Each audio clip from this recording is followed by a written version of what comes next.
Hello there friends, welcome back to another episode of Generation Tech. My name is Alan.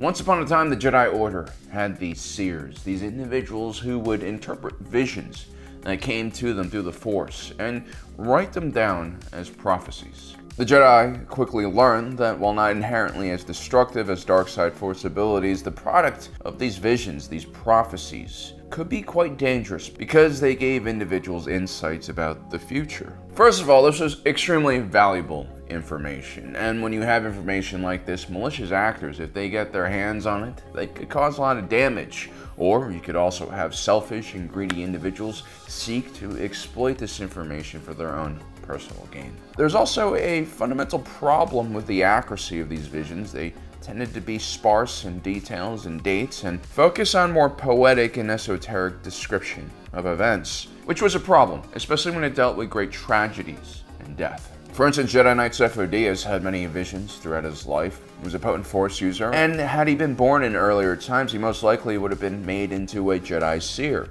In 85 BBY, he had visions of an entire world burning. For weeks, he would be bombarded by these terrifying images. The Jedi would examine Sifo-Dyas' vision, and eventually they pinpointed the location of where this event would happen, on the agricultural world proto-branch. The Jedi would arrive just in time for a massive solar flare to basically engulf the entire planet in flames. The Jedi hardly escaped with their lives. They used the Force to create a defensive bubble around themselves. In this case, the Jedi acted too slowly, and because of that, a disaster they had the ability to stop unfurled on their watch. But individuals like Yoda and Mace Windu would argue that such prophecies could be unpredictable and lead to individuals acting in terrible ways in order to change the future, their future. Such was the case on Taurus, where a small group of Jedi were permanently stationed. A group of Jedi Masters known as the Covenant had established their own power center there. They were very focused on preventing the Sith from returning to the galaxy. Now, one day while in group meditation, the Covenant had a vision of one of their Padawans causing great amounts of death and destruction for the galaxy that would lead to the death of all the Jedi Masters and the destruction of the Republic and the Jedi Order. This led to drastic actions. The Jedi Covenant would lay a trap for the Padawans and tried to kill them all. What would result would be known as the Padawan Massacre. The Padawan Massacre was so terrible that the Jedi Order actually recalled all of their personnel from the planet of Taurus so they could reassess the situation. What they didn't realize was that the Neo Crusaders, who were just parked outside of the planet, were looking for an opening to launch an attack on the planet, and when the Jedi left, the Mandalorians would start their invasion.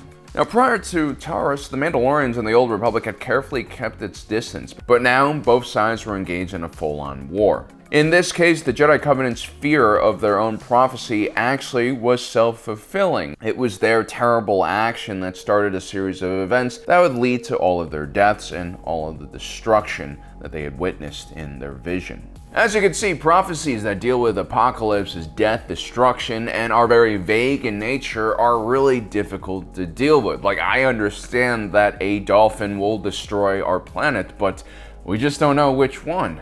And that's why when Qui Gon Jinn appeared at the Jedi Temple with that little dusty kid Anakin Skywalker and declared him the Chosen One, the Jedi High Council were hesitant to just immediately accept Qui Gon Jinn's assessment of the situation. The Chosen One prophecy was something Qui Gon Jinn had inherited from his own master, Count Dooku. And Dooku was actually really close friends to Sifo-Dyas, and he was really disturbed by his friend's visions. And this is why he also got really interested in prophecies. You could even argue that Dooku's fascination with the prophecies are most likely what led him to leave the Jedi Order in the first place. He most likely saw the coming chaos and wanted to join the winning side. And so Qui-Gon Jinn already came from a troubled lineage. He was seen as an unorthodox member of the Jedi Temple and had clashed with the High Council on numerous occasions.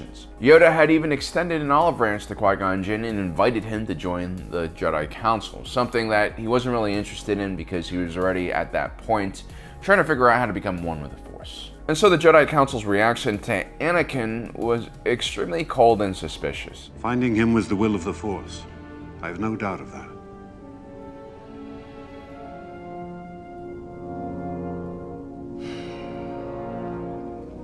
Bring him before us, then.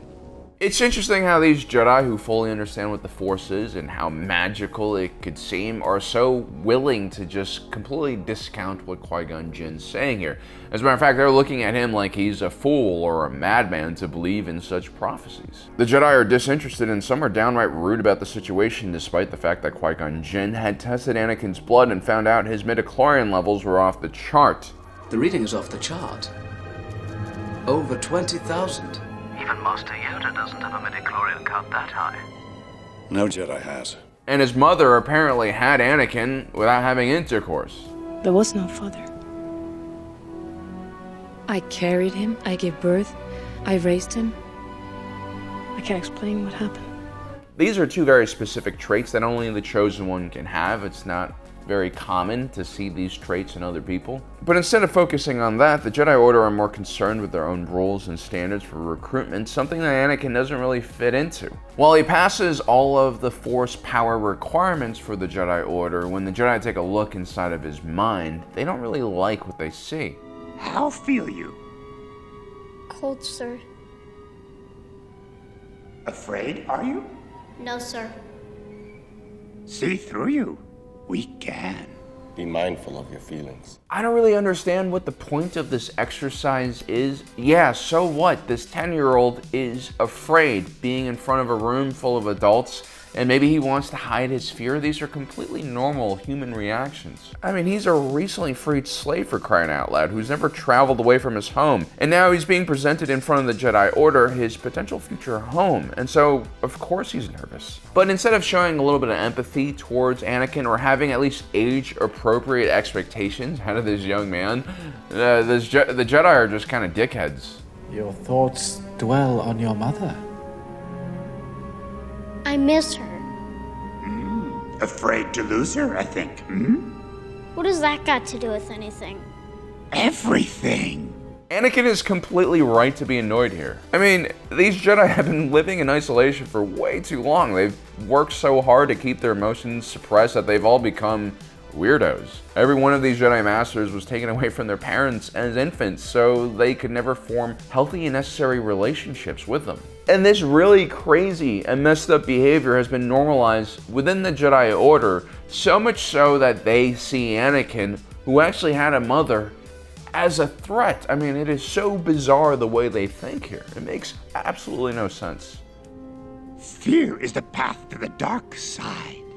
Fear leads to anger. Anger leads to hate. Hate leads to suffering. I sense much fear in you.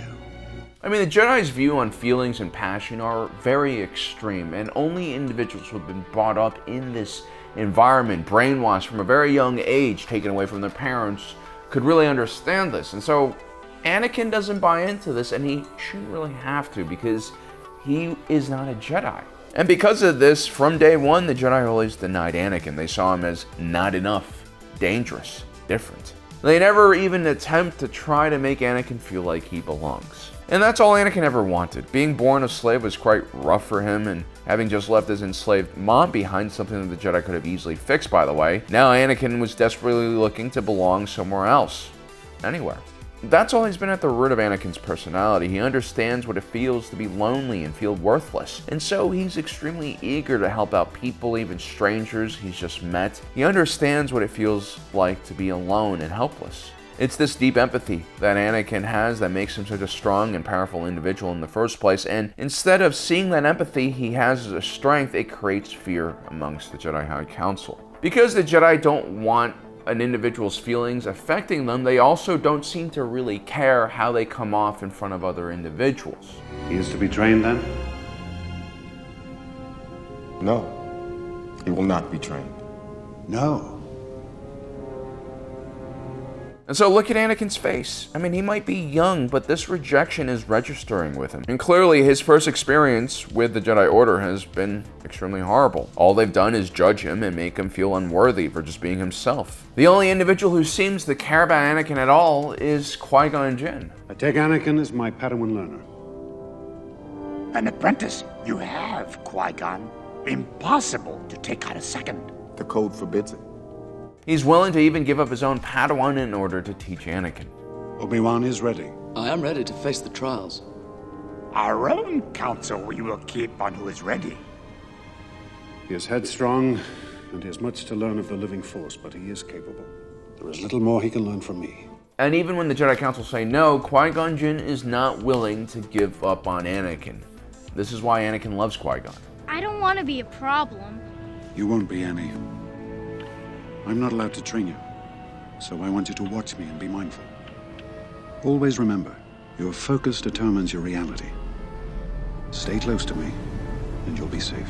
And so when Qui-Gon gets struck down by Maul, Anakin is left completely alone once again, and Obi-Wan Kenobi only decides to train the boy after promising his master to do so right before he dies. Prior to this, Obi-Wan Kenobi, while warm towards Anakin, was more likely to toe the official Jedi Order line on issues. Therefore, Obi-Wan Kenobi's relationship with Anakin was uneasy. That initial rejection by the High Council would always stick with Anakin. While the Jedi Order would accept Anakin now because of Qui-Gon Jinn's dying wish, they still really blamed Anakin for a lot of things that he couldn't control, like being way too old when he joined the Order. The other Jedi would tease him. Jedi Masters like Mace Windu and Ki-Adi-Mundi would always see him as someone they might need to keep their eyes on. It's likely they never gave Anakin a chance at all. It was clear that they didn't really trust Anakin. And while Obi-Wan Kenobi was like a brother to Anakin, and the two truly cared about one another, Kenobi was always wary of Anakin as well and wanted him to follow the Jedi Code so that he didn't go astray. The only person who seemed to have accepted Anakin for who he was Chancellor Palpatine. The busy politician had first met young Anakin during the Naboo blockade crisis and would follow his career with great interest afterwards.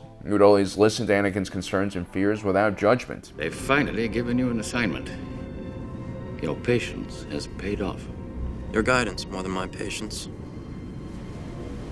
You don't need guidance, Anakin. In time, you will learn to trust your feelings. He would actually tell Anakin exactly what he wanted to hear. He would encourage Anakin's more emotional and passionate side. He didn't try to restrict the young man, which is important. At that age, you need the proper outlet for all those hormones and emotions, and the Jedi just didn't get it. Palpatine, however, would build up Anakin's ego, challenge the Jedi's teachings and assessment of Anakin, and he would kind of ridicule their caution. He would completely be on Anakin's side. On one occasion, Palpatine even took a young teenage Anakin to the underworld of Coruscant to show him how the real world looked like, far away from the Jedi's ivory tower. Palpatine gave Anakin a friendship, a non-judgmental mentor who he could always rely on, something he couldn't get from the Jedi. And when Padme comes back into Anakin's life and he begins having feelings for him, Obi-Wan Kenobi adopts the official Jedi stance that love leads to terrible things. I'd much rather dream about Padme. Just being around her again is intoxicating. I mean, the fact that Anakin is willing to talk to Obi-Wan Kenobi at all about this matter is a good sign. It shows that Anakin trusts Obi-Wan enough to talk about his feelings. But again, Obi-Wan Kenobi immediately starts setting boundaries, and he toes the official Jedi Order line. Be mindful of your thoughts, Anakin. They betray you. You've made a commitment to the Jedi Order, a commitment not easily broken.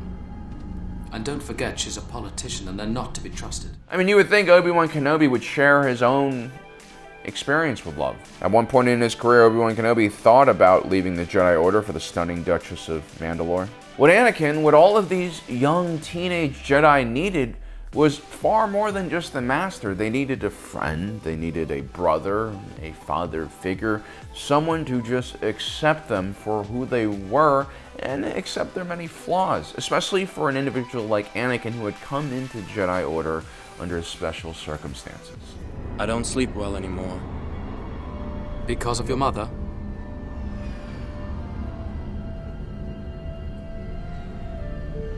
I don't know why I keep dreaming about her.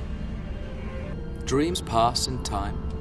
Considering that Anakin's presence in the Order is the result of a prophecy, you would think that Obi-Wan Kenobi would pay more attention to Anakin's repeated visions of his mother. Regardless of what the Jedi protocols were on love and attachment, it's clear that Shmi Skywalker was a slave, which is something the Jedi could have done something about, and it was clear that her life was in danger, which is something the Jedi could have done something about. Yes, Anakin isn't supposed to be attached to his mother, but he clearly is, and so in this situation, not taking the steps to understand what his visions are and letting Anakin's mom die is not only cruel, but was in easy way for the Jedi to prevent Anakin from falling to the dark side. The cold and unfeeling policy on how the Jedi dealt with its members would push Anakin further and further away from the Jedi, from Obi-Wan Kenobi. And the real sad thing is, if you pay close attention to Anakin, he tries so hard to kind of fit into the mold that the Jedi Order have created, that Obi-Wan created. But ultimately, it was the Jedi who failed him by not meeting him halfway. The Jedi were reactive towards the situation rather than being proactive. They should have realized that Anakin was different and that by accepting him to the Order, by breaking their own rules, they also needed to adjust more rules in order to help him fit in. Something they were never really interested in, and so can you really blame Anakin for becoming distant from the Jedi Order, especially after time and time again his efforts were basically rejected? And so it was the Jedi's fear and pessimism over Anakin in a situation that would ultimately turn into a self-fulfilling prophecy. I think Anakin's fall to the dark side could have easily been prevented had the Jedi Order taken steps to treat Anakin like an individual and not just like another member of the Jedi Order. If they had custom-tailored his training, his mentorship, I think Anakin would have felt much more comfortable in expressing his doubts and concerns to Obi-Wan Kenobi. But as the war, quickened in pace and things became more and more hectic, by the time Order 66 rolled around, Anakin was isolated, alone. And the only Jedi he could really turn to were individuals like Mace Windu, who, he didn't really trust at the end of the day, because Mace Windu didn't trust him either. Well, guys, I hope you enjoyed today's video. Don't forget to subscribe and hit that notification button down below so you don't miss out on the rest of our awesome content. As usual, my name is Alan, reminding you that my allegiance is to the Republic, to democracy,